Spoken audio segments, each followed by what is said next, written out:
Hi, good afternoon, everyone. We will get started with questions. Let's go to Barry. Hi, Brian. I guess you've gone this long with this current offensive line group. I would presume, correct me if I'm wrong, you'll probably stick with them. How do you think they played last night? And is the Tennessee front as strong a group as you'll face this year, do you think? Yeah, I mean, Tennessee's got a very good team. They're well coached, very good front linebackers, DBs, backs, receivers, offensive linemen. So they got a good team. But yeah, certainly, from a front standpoint, Jeffrey Simmons is probably one of the top players in the league. He leads the charge there. But they got a lot of good players in the front. It'll be a big challenge for us. I think New Orleans had a good front as well. A lot of good players there. They gave us some issues, some problems, but you would expect. You get a team on the front like that, we got to play better. Some corrections to make. We're going to need to play well this week. And one other quick thing, any roster moves you expect today with COVID or injury list or otherwise?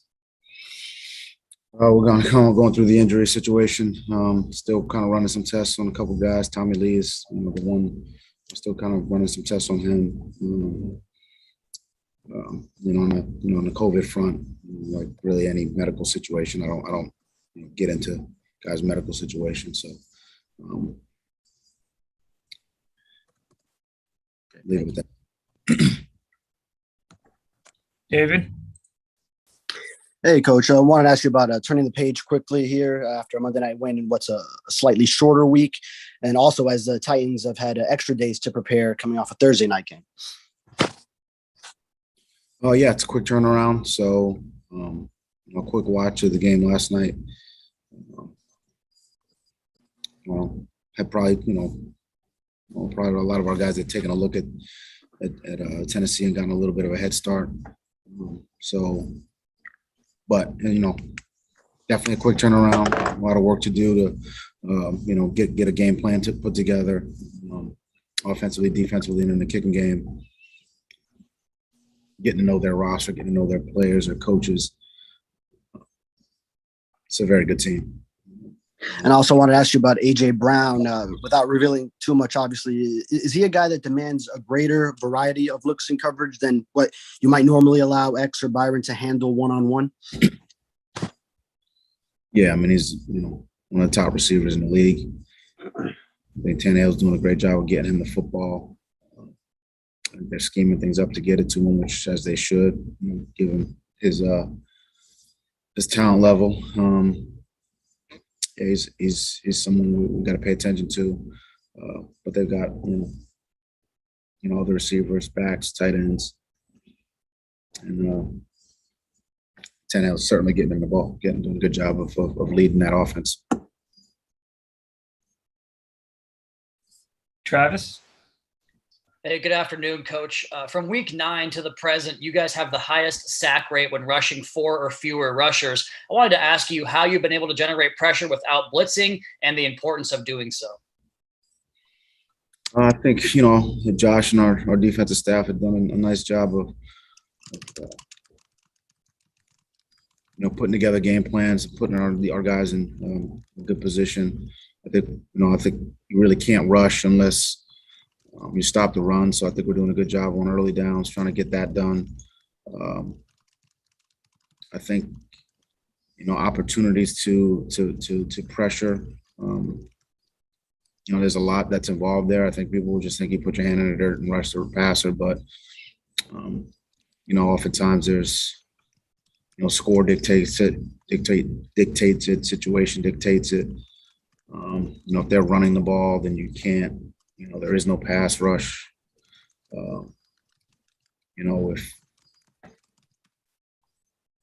If you're down points, then they're more apt to run it. So there is no pass rush there. So there's a lot of things that goes into it. It's not it's not a 7-on-7 league or just a passing league. So I think as a team we've put ourselves in a position where we created some situations where it's more likely than not that it's going to be passed.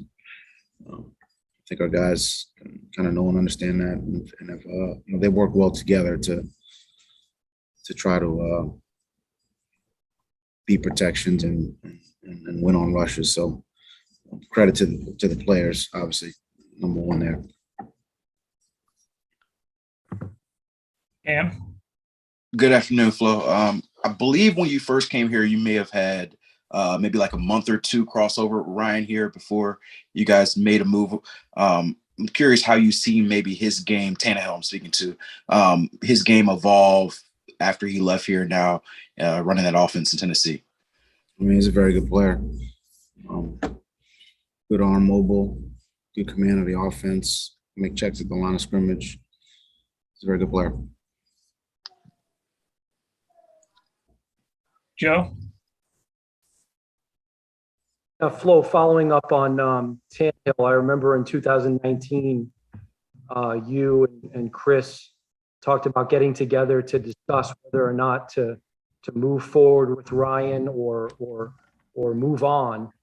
What was your assessment of Ryan and what went into that decision at that time in 2019? I mean, 2019, it's not really something that's kind of on my mind right now. Like I just said to Cam, with Ryan Tannehill's a very good player.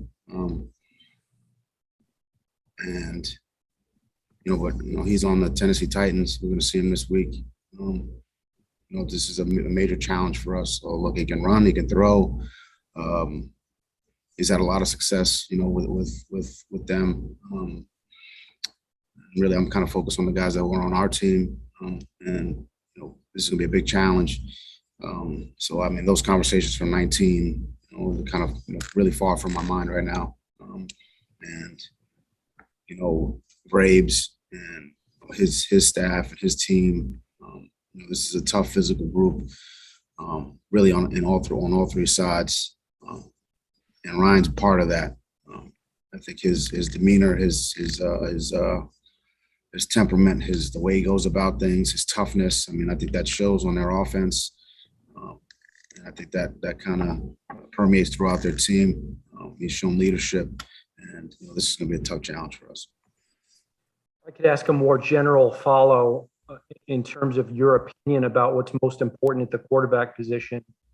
Every franchise is seeking the quote unquote franchise quarterback. What, in your estimation, are the most important attributes of the quote unquote franchise quarterback? I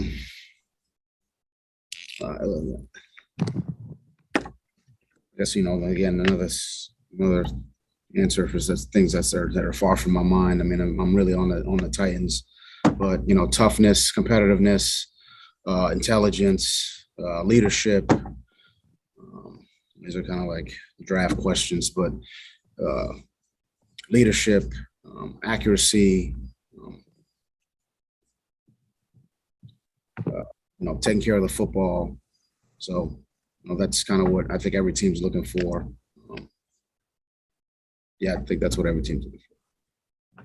Thanks for answering the question. Have a good day. Sam? Hey, Flo, I know a lot of people outside of your building probably get obsessed with the big plays, and you don't. So I'm curious from the Jaylen Waddle perspective. A lot of attention's been on him recently, but what have you seen maybe inside the building through the weeks where it may not have been as loud about what has got him to this point? Can you ask that question again? Essentially, sorry about that. Essentially, what have you seen from Jaylen Waddle inside the building, like behind the scenes, to maybe that maybe has led to some of the recent statistical success that he's had over the last month or so? Jaylen's, I think he's done a good job really since we got here, since he set foot in the building. He's tough, he's smart, he's a sponge as far as wanting to learn about the receiver position, want to learn about defensive structures. You're playing them inside leverage, outside leverage, double teams, which you're starting to see a little bit more of now, how to handle those. and he's talented. He's got speed, he's got quickness, he's got good hands. So trying to figure out, different ways to get him the ball, whether he's coming out of the backfield, whether he's running routes, just one-on-one, crossing routes, cross routes, vertical routes. So I think he's done a nice job. If I could follow up briefly there, I know you mentioned Vrabes earlier. I'm curious what the dynamic is for you, a guy that you coached early in your career. You guys are similar age, but you coached. I'm curious what your relationship is and how that may impact how you game plan for him as a coach. I didn't coach Vrabel. I would say he probably more coached me. I was a young guy in New England when he was there. And, he was a player and he was pretty much a coach on the field then. So that's I certainly didn't coach him. But a lot of respect for him. And I think his toughness, his acumen, I think that shows up and you see it, in the way his team plays. There's somebody I call a friend. I'm a great deal of respect for him, and I think they got a lot of guys on their staff who I've worked with. John Robinson, their general manager, Monty Ossenfort. These are guys I kind of came up with in the scouting game. Ryan Cowden. So there's a lot of relationships there with the Titans, I think they've done a lot of really good things over there, and building a team, kind of building the culture. A lot of things that we'd like to emulate. Appreciate you. Last question, Marcel. Hey, Brian. Obviously you're concerned with keeping all your players healthy, but I'm curious if with, the end of the regular season approaching and the just increased importance of every game moving forward, if you had any plan specifically for your quarterbacks, like maybe I know there's a team or two that are keeping their QBs separate from the rest of the team. Just wondering if you had any plans for Tua Jacoby. I think our setup here, everything's virtual, so it's kind of how we're set up now. So really trying to keep everybody away from everybody as much as we can.